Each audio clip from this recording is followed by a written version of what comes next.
Welcome to SS news. నేను మీ శిరీష. ఇవాల్టి ముఖ్యాంశాలు. Headline sponsored by GNR golden diamonds, YSR junction, Narasannapeta. అందరికీ అర్థమయ్యేలా న్యాయశాస్త్రం భాషను సులభతరంగా మార్చాల్సిన అవసరం ఉందని ప్రధానమంత్రి నరేంద్ర మోడీ వెల్లడి. స్థానిక భాషలోనే న్యాయశాస్త్రం అందుబాటులోకి వస్తే ప్రజలకు మేలు జరుగుతుందని ప్రధాని స్పష్టీకరణ. కేబినెట్ భేటీలో మంత్రులకు అభినందనలు తెలిపిన సీఎం. ప్రతి ఒక్కరూ క్షేత్రస్థాయిలో ఉండి ప్రజలకు తక్షణ సాయం అందించేలా చేశారన్న సీఎం చంద్రబాబు. బ్రహ్మపుత్ర నదిపై 28 రోజుల రాఫ్టింగ్ యాత్ర విజయవంతం. రాష్ట్రపతి, ముఖ్యమంత్రి చేతుల మీదుగా అవార్డు. ఆర్మీ క్యాంప్ నుండి గ్రామానికి చేరుకున్న మేజర్ కవితకు గ్రామస్తులు ఘన స్వాగతం. అంగరంగ వైభవంగా సాగిన శ్రీ వరాహ లక్ష్మీ నరసింహస్వామి వారి నిత్య కళ్యాణం. సింహాచలానికి పోటెత్తిన భక్తజనం. భక్తులకు ఎటువంటి అసౌకర్యాలు కలగకుండా చర్యలు.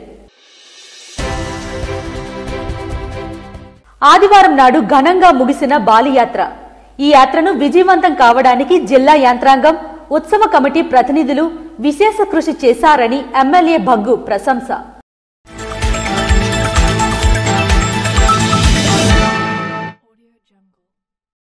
అందరికీ అర్థమయ్యేలా న్యాయశాస్త్రం భాషను సులభతరం చేయాలని ప్రధానమంత్రి నరేంద్ర మోడీ వెల్లడించారు. అందరికీ అర్థమయ్యేలా న్యాయశాస్త్రం భాషను సులభతరంగా మార్చాల్సిన అవసరం ఎంతైనా ఉందని ప్రధానమంత్రి నరేంద్ర మోడీ పేర్కొన్నారు.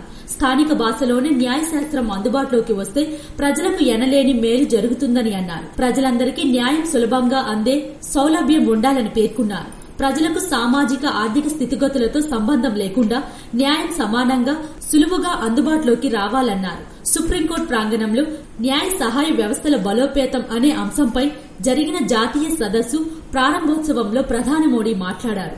సుప్రీంకోర్టు ప్రధాన న్యాయమూర్తి జస్టిస్ విఆర్ గువాయ్ తదుపరి సిజేఐ జస్టిస్ సూర్యకాంత్ తో పాటు సుప్రీంకోర్టు, హైకోర్టుల న్యాయమూర్తులు ఈ కార్యక్రమంలో పాల్గొన్నారు. దేశంలో సామాజిక న్యాయ సాధనకు సులభతర న్యాయం అత్యంత కీలకమని ప్రధానమంత్రి స్పష్టం చేశారు. కోర్టు తీర్పులను, న్యాయ సంబంధిత పత్రాలను స్థానిక భాషల్లో తీసుకురావాలని కోరారు. ఈ విషయంలో అత్యున్నత న్యాయస్థానం ఎంతో కృషి చేస్తుందని ప్రశంసించారు.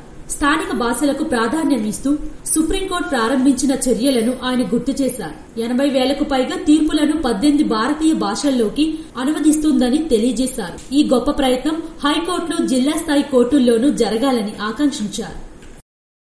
కేబినెట్ భేటీలో మంత్రులకు అభినందనలు తెలియజేసిన సీఎం చంద్రబాబు. మొంతా తుఫాన్ సమయంలో క్షేత్రస్థాయిలో బాగా పనిచేసినందుకు పలు అధికారులకు సీఎం చంద్రబాబు అభినందనలు తెలియజేశారు. ప్రతి ఒక్కరూ క్షేత్రస్థాయిలో ఉండి ప్రజలకు తక్షణ సాయం అందించారని అన్నారు. అధికారుల సమన్వయంతోనే సహాయక చర్యలు వేగవంతంగా అందాయని పేర్కొన్నారు.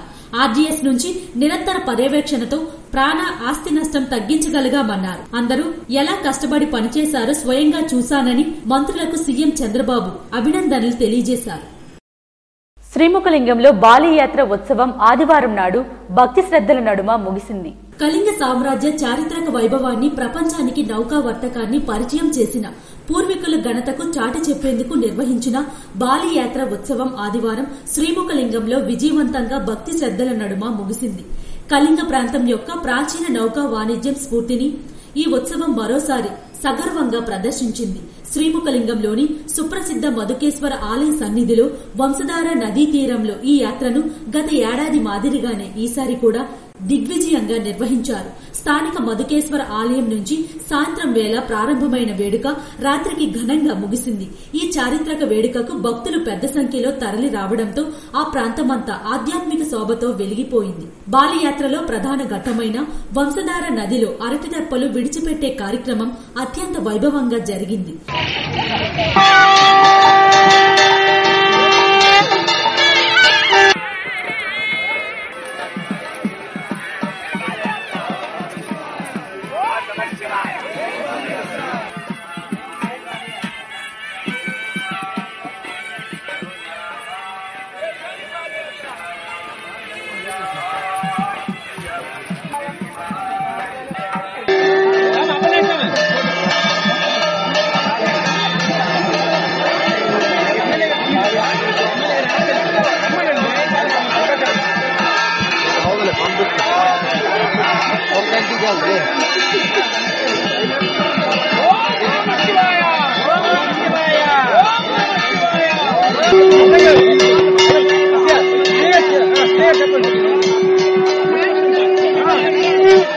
वदन्ते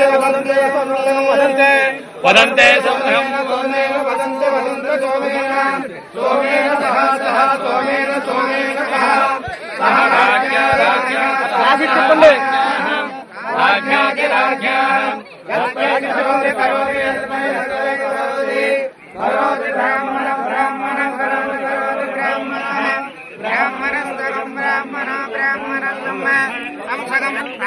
पारयामसे राजं पारयामसे पारयामसे अग्निर्वा शुचिर्भव आदित्याय तेजो भव श्रीविष्णु श्रीमान् भव ब्रह्मादिराजुर्भव धान्यं नरमुखस्मृतम शतमानं भवति शतायुः पुरुषः सेवेन्द्रिये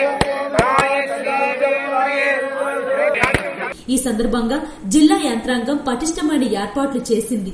జిల్లా కలెక్టర్ స్వప్నిల్ దినకర్ పర్యవేక్షణలో ఎలాంటి అవాంఛనీయ సంఘటనలు జరగకుండా బందోబస్తు ఏర్పాటు చేశారు. నదిలో తెప్పలు విడిచిపెట్టే ప్రాంతంలో బారికేడ్లు ఏర్పాటు చేసి భక్తులు నదిలోకి వెళ్లకుండా కట్టుదిట్టమైన చర్యలు తీసుకున్నారు. నదికి వెళ్లే మార్గాల్లో సీసీ కెమెరాలు ఏర్పాటు చేసి నిరంతరం పర్యవేక్షించారు.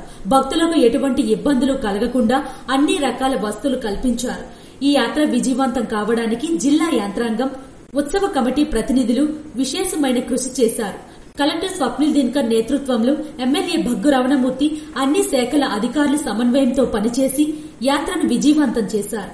ప్రాచీన కళింగ ఖ్యాతిని ప్రపంచానికి తెలియజేసే బాలి యాత్ర మరోసారి దిగ్విజయంగా ముగియడంతో భక్తులు, స్థానికులు హర్షం వ్యక్తం చేశారు. బాలి యాత్ర దీపారాధన కార్యక్రమంలో MLA Bhaggu Ramanamurthy, Kona Ravikumar, Zilla Parishad chairperson Piriya Vijaya, Kalinga corporation chairman Ronanki Krishnamnaidu, sarpanch Satish, MPTC సభ్యుడు హరిప్రసాద్, ఇతర స్థానిక నాయకులు, పలు అధికారులు పాల్గొన్నారు. శ్రీ వరాహ లక్ష్మీ నరసింహ స్వామివారి నిత్య కళ్యాణం అత్యంత వైభవంగా నిర్వహించారు. ఉత్తరాంధ్ర ఆరాధ దైవం, ప్రముఖ పుణ్యక్షేత్రంగా విరాజిల్లుతున్న సింహాచలం శ్రీ వరాహ లక్ష్మీ నరసింహస్వామి వారి నిత్య కళ్యాణం అత్యంత వైభవంగా నిర్వహించారు. అర్జిత సేవల్లో భాగంగా అర్చక స్వాములు ఉత్సవమూర్తి గోవిందరాజస్వామిని ఉభయ దేవేరులతో మండపంలో అధిష్ఠింపజేశారు. నిత్య కళ్యాణంలో పాల్గొన్న భక్తుల గోత్రనామాలతో సంకల్పం చెప్పి పంచరాగాత్రమ శాస్త్రం విధానంలో విశ్వక్షేణారాధన పుణ్య వచనాలతో కార్యక్రమానికి శ్రీకారం చుట్టారు. కంకణ ధారణ, నూతన యజ్ఞోపవీత సమర్పణ, జీలకర్ర బెల్లం, మంగళధారణ, తలంబ్రాలు ప్రక్రియలను కమనీయంగా జరిపించారు. మంత్రపుష్పం, మంగళాశరణాల తర్వాత భక్తులకు ఆశీర్వచనాలు, శేష వస్త్రాలు, స్వామివారి ప్రసాదాలను అందజేశారు. అనంతరం స్వామివారి అంతరాలయ దర్శనం కల్పించారు.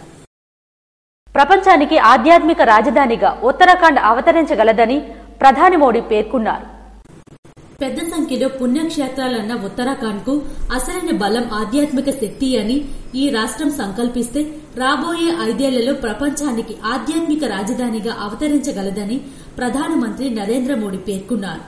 ఆవిర్భవించిన 25 ఏళ్లలో అన్ని రంగాల్లో గణనీయమైన పురోగతి సాధించి ఇతర రాష్ట్రాలకు ఆదర్శంగా నిలుస్తుందని కొనియాడారు.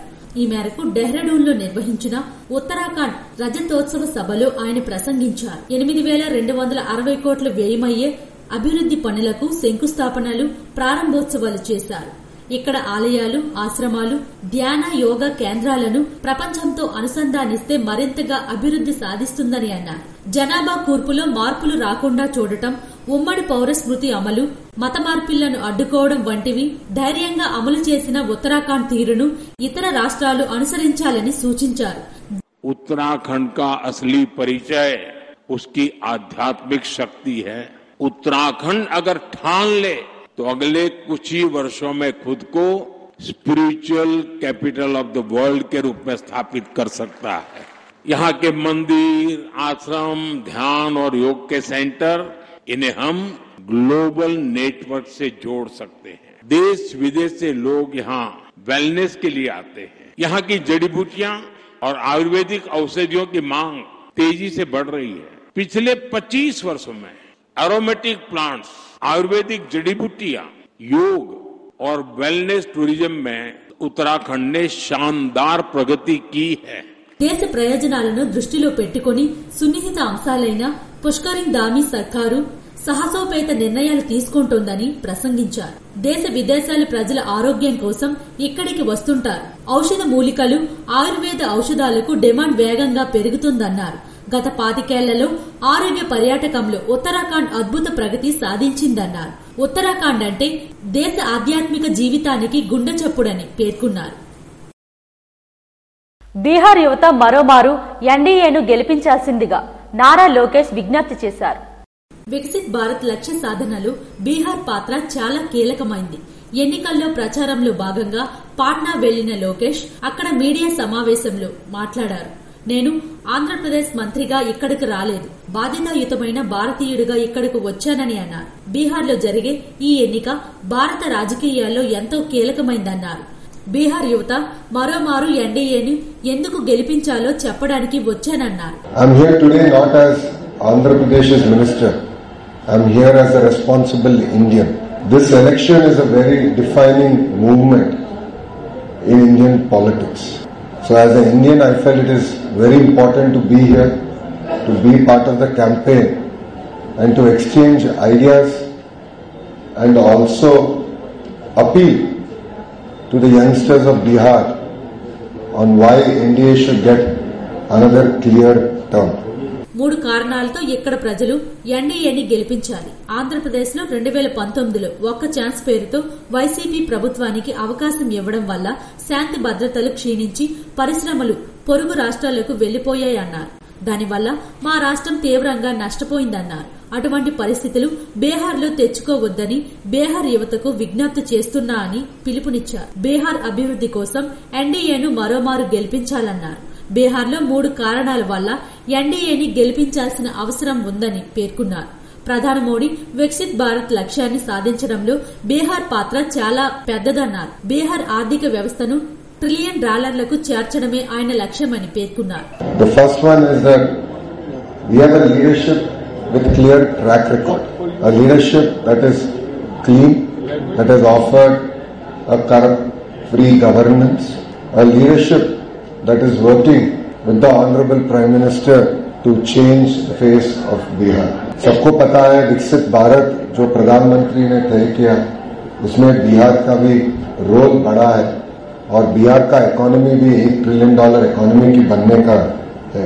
బీహార్ ఆంధ్రప్రదేశ్ లో ఎన్డీఏ భాగస్వామ్య ప్రభుత్వాలు ఉండడం వల్ల కేంద్ర బడ్జెట్ లో భారీగా నిధులు లభిస్తాయన్నారు. మౌలిక సదుపాయాలు, విద్యా సంస్థలకు కేంద్రం సహకరిస్తుందన్నారు. అంతేకాక కేంద్రం తీసుకునే విధానపరమైన నిర్ణయాల్లో రాష్ట్రాల్లో ఎన్డీఏ భాగస్వామ్య పక్షాల భాగస్వామ్యం ఉంటుందన్నారు. వివిధ పరిశ్రమలు రావడానికి కేంద్రం ద్వారా మద్దతు లభిస్తుందన్నారు. ఎన్డీఏ ప్రభుత్వంలో శాంతి భద్రతలు ఉండడంతో పెద్ద ఎత్తున అభివృద్ది సాధ్యపడడానికి ఆస్కారం ఏర్పడుతుందని ఆయన తెలియజేశారు. రాష్ట్ర పోలీస్ శాఖలో ఎంపికైన కానిస్టేబుల్ శిక్షణ తక్షణమే విడుదల చేయాలని ఏఎఫ్ఐఎఫ్ వారు ప్రభుత్వాన్ని విజ్ఞప్తి చేశారు. రాష్ట్ర పోలీస్ శాఖలో ఎంపికైన కానిస్టేబుల్ శిక్షణను తక్షణమే ప్రారంభించాలని అఖిల భారత యువజన సమైక్య శ్రీకాకుళం జిల్లా సమితి వారు ప్రభుత్వాన్ని విజ్ఞప్తి చేసింది. ఈ మేరకు సోమవారం జిల్లా గ్రీవెన్స్ లో ఆర్డీఓకి వినతి పత్రం అందజేశారు. ఈ సందర్భంగా ఏఎఫ్ఐఎఫ్ జిల్లా ప్రధాన కార్యదర్శి కె శ్రీనివాస్ మాట్లాడుతూ రాష్ట్ర పోలీస్ శాఖలో ఎంపికైన 6,100 మంది కానిస్టేబుల్ శిక్షణ షెడ్యూల్ ను వెంటనే విడుదల చేయాలని, ఈ శిక్షణ కార్యక్రమాలను తక్షణమే ప్రారంభించి నియామక ప్రక్రియ పూర్తి చేయాలన్నారు. ఈ నియామక ప్రక్రియలో జరిగిన అనవసర ఆలస్యాలకు బాధ్యత వహించే అధికారులపై చర్యలు తీసుకోవాలన్నారు. భవిష్యత్తులో అన్ని ప్రభుత్వ నియామక ప్రక్రియలకు స్పష్టమైన సమయ పట్టిక రూపొందించి ఖచ్చితంగా అమలు చేయాలని కోరారు. ఈ కార్యక్రమంలో AYF town convenor Y Venu, AYF నాయకులు ఎం శామ్, ఎస్ అన్నాజీ తదితరులు పాల్గొన్నారు. మేజర్ కవిత మరోసారి శ్రీకాకుళం జిల్లాకు గర్వకారణంగా నిలిచారు. శ్రీకాకుళం జిల్లా వజ్రపు కొత్తూరు మండలం మెట్లూరు గ్రామానికి చెందిన మేజర్ కవిత మరోసారి జిల్లాకు గర్వకారణంగా నిలిచారు. ఆర్మీ క్యాంప్ నుండి గ్రామానికి చేరుకున్న మేజర్ కవితకు గ్రామస్తులు ఘనంగా స్వాగతం పలికారు.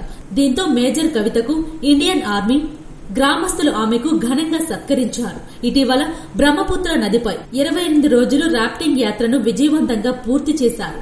ఈ యాత్రలో ఎదురైన రాకాసి అలలను ధైర్యంగా ఎదుర్కొని అద్భుతమైన ప్రతిభను ప్రదర్శించారు. దేశవ్యాప్తంగా ఎంపికైన 12 మంది సైనికుల్లో మేజర్ కవితకు రాష్ట్రపతి, ఏపీ ముఖ్యమంత్రి చేతుల మీదుగా అవార్డులను అందుకున్నారు. మేజర్ కవితను చూసిన ధైర్యం, సేవాభావం భారత ఆర్మీకి విశిష్ట గౌరవాన్ని తెచ్చిపెట్టింది. ఈ విషయంతో శ్రీకాకుళం జిల్లా యువతకు ఆమె సాధన ఒక ప్రేరణగా నిలుస్తుందని పలువురు హర్షం వ్యక్తం చేశారు. అర్జీల పరిష్కారానికి సత్వర చర్యలు తీసుకోవాలని జిల్లా కలెక్టర్ ఆదేశించారు. సోమవారం జిల్లా పరిషత్ సమావేశ మందిరంలో ఏర్పాటు చేసిన ప్రజా ఫిర్యాదుల నమోదు పరిష్కార వేదికలో జిల్లా కలెక్టర్ స్వప్నిల్ దినకర్ అర్జీదారుల నుండి అర్జీలు స్వీకరించారు. ఈ సందర్భంగా ఆయన మాట్లాడుతూ జిల్లా అధికారులు అర్జీల పరిష్కారానికి త్వరితగతిన చర్యలు తీసుకోవాలని ఆదేశించారు. ఈ సందర్భంగా 102 అర్జీలు స్వీకరించారు. అర్జీల స్వీకరణలో trainee collector Prithviraj Kumar, in charge జిల్లా రెవెన్యూ అధికారి Lakshmanamurthy, special deputy collector Padmavathi, DRDA PD Kiran Kumar తదితరులు పాల్గొన్నారు. వన్యప్రాణులు మనుషుల మధ్య ఘర్షణలు జరగకుండా చర్యలు తీసుకోవాలని డిప్యూటీ సీఎం పవన్ కళ్యాణ్ ఆదేశించారు.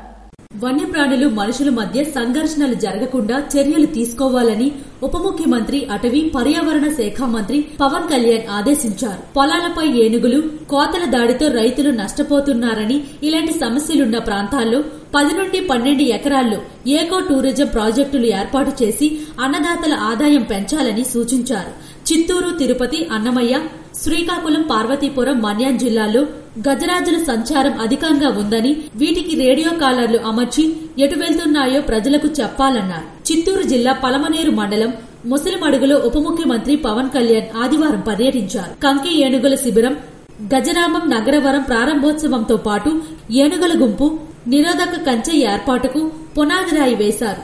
ఏనుగుల విన్యాసాలు చూసి వాటికి శిక్షణ ఇచ్చి మావటీలకు 50,000 అందజేశారు. తొలుత అటవీ శాఖ కన్జర్వేటర్ యశోదాబా ఏనుగుల కారణంగా అన్నదాతలు పడుతున్న ఇబ్బందులు పరిష్కారానికి తీసుకుంటున్న చర్యల గురించి పవర్ పాయింట్ ప్రజెంటేషన్ ఇచ్చారు.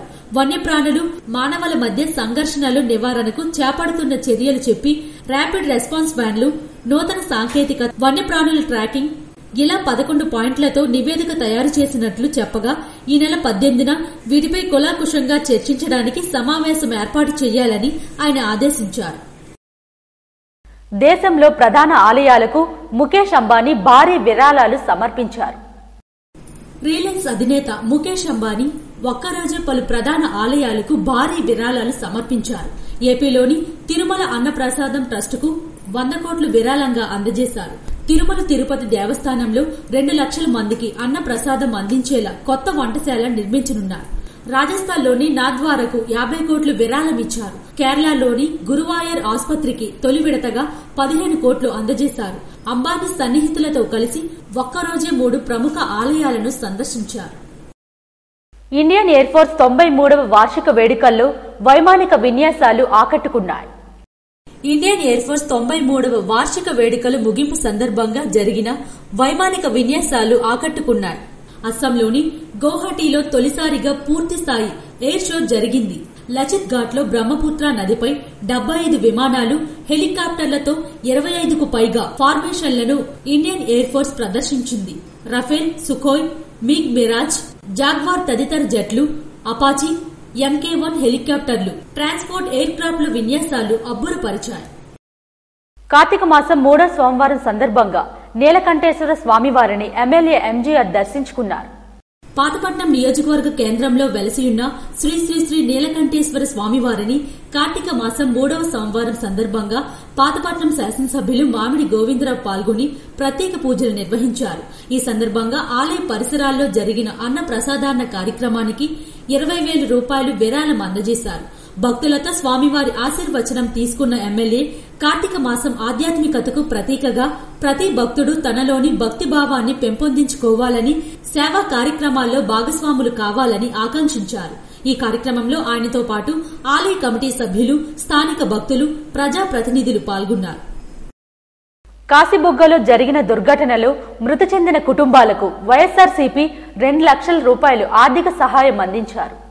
కాశీబుగ్గ శ్రీ వెంకటేశ్వర స్వామి ఆలయంలో జరిగిన తొక్కిసలాట దుర్ఘటనలో 9 మంది మృతి చెందారు. ఈ విషాదంలో ప్రాణాలు కోల్పోయిన కుటుంబాలకు వైఎస్సార్ కాంగ్రెస్ పార్టీ ప్రకటించిన 2 లక్షల ఆర్థిక సహాయాన్ని పంపిణీ చేసే ప్రక్రియ మొదలైంది. శ్రీకాకుళం జిల్లా పార్టీ అధ్యక్షులు మరియు మాజీ డిప్యూటీ సీఎం ధర్మాన కృష్ణదాస్ కొందరు మృతుల కుటుంబాలకు సోమవారం వాళ్ల ఇంటి వద్దకు వెళ్లి ఈ సహాయాన్ని అందించారు. ఈ కార్యక్రమంలో టెక్కల్ నియోజకవర్గం ఇన్ఛార్జ్ పేరాడ తిలక్, పార్టీ నాయకులు దువ్వాడ వాణి, పాల వసంతరెడ్డి, శ్రీరామ్మూర్తి, సత్తారు సత్యం తదితరులు పాల్గొన్నారు. కాగా సహాయం అందించవలసిన మిగిలిన మృతుల కుటుంబాలకు కూడా పార్టీ తరపున ప్రకటించిన 2 లక్షల మొత్తాన్ని పంపిణీ చేయనున్నట్లు పార్టీ నాయకులు తెలియజేశారు. కార్తీక మాసం 3వ సోమవారం కావడంతో శివాలయాలు శివనామ స్మరణతో మారుమ్రోగాయి. శివనామ స్మరణతో శివాలయాలు మారుమ్రోగుతున్నాయి. కార్తీక మాసం 3వ సోమవారం సందర్భంగా తెల్లవారుజాము నుంచి భక్తులు శివాలయాలకు చేరుకున్నారు. నరసన్నపేట పట్టణంలోని భ్రమరాంబిక మల్లికార్జున స్వామి, ఉమామహేశ్వర స్వామి, రామలింగేశ్వర స్వామి, చొక్కా లింగేశ్వర స్వామి ఆలయాల్లో భక్తుల తాకిడి కనిపించింది. స్వామివారికి అభిషేక కార్యక్రమాలతో పాటు ప్రత్యేక పూజలు నిర్వహించారు. ఈ మేరకు సాయంత్రం కూడా పూజలు కొనసాగుతాయని అర్చకులు భక్తులకు తెలియజేశారు. సీఎం రిలీఫ్ ఫండ్ బాధిత కుటుంబాలకు ఎమ్మెల్యే ఎంజీఆర్ అందజేశారు. పాతపట్నం నియోజకవర్గం పాతపట్నం మండలంలో గల బోరుబద్ద గ్రామానికి చెందిన ఇసాయి చిట్టమ్మ అనారోగ్యంతో బాధపడుతూ వైద్యం చేయించుకునే ఆర్థిక స్తోమత లేకపోవడంతో శాసనసభ్యులు మామిడి గోవిందరావు వద్ద విన్నవించుకోగా ముఖ్యమంత్రి సహాయనిధికి సీఎంఆర్ఎఫ్ కు దరఖాస్తు చేపించి వైద్య ఖర్చుల నిమిత్తం ఆయనకు ముఖ్యమంత్రి సహాయనిధి ద్వారా 40,600 రూపాయలను సీఎంఆర్ఎఫ్ చెక్కును అందించారు. అనంతరం ఆయన మాట్లాడుతూ వైద్యపరంగా ఆపదలో ఉన్న వారికి సకాలంలో చికిత్స కోసం అందిస్తున్న నిధులు సద్వినియోగం చేసుకోవాలన్నారు. వివిధ రకాల వ్యాధులకు వైద్యం చేయించుకునే ఆర్థిక స్తోమత లేక ఇబ్బందులు పడుతున్న కుటుంబాలకు సీఎం రిలీఫ్ ఫండ్ ద్వారా ఉదారంగా ఆర్థిక సాయం అందించి అండగా నిలుస్తున్న ప్రభుత్వం ఈ ఎన్డీఏ ప్రభుత్వమని తెలియజేశారు. పార్టీలకు అతీతంగా కేవలం అర్హతే ఆధారంగా సీఎంఆర్ఎఫ్ నిధులు అందిస్తున్నారన్నారు. అలాగే ఈ నియోజకవర్గంలో గత పాలకులు ఏ రోజైనా సీఎం సహాయనిధి కోసం ఒక్క దరఖాస్తు అయినా చేయలేదని నియోజకవర్గ ప్రజలకు గుర్తు చేశారు.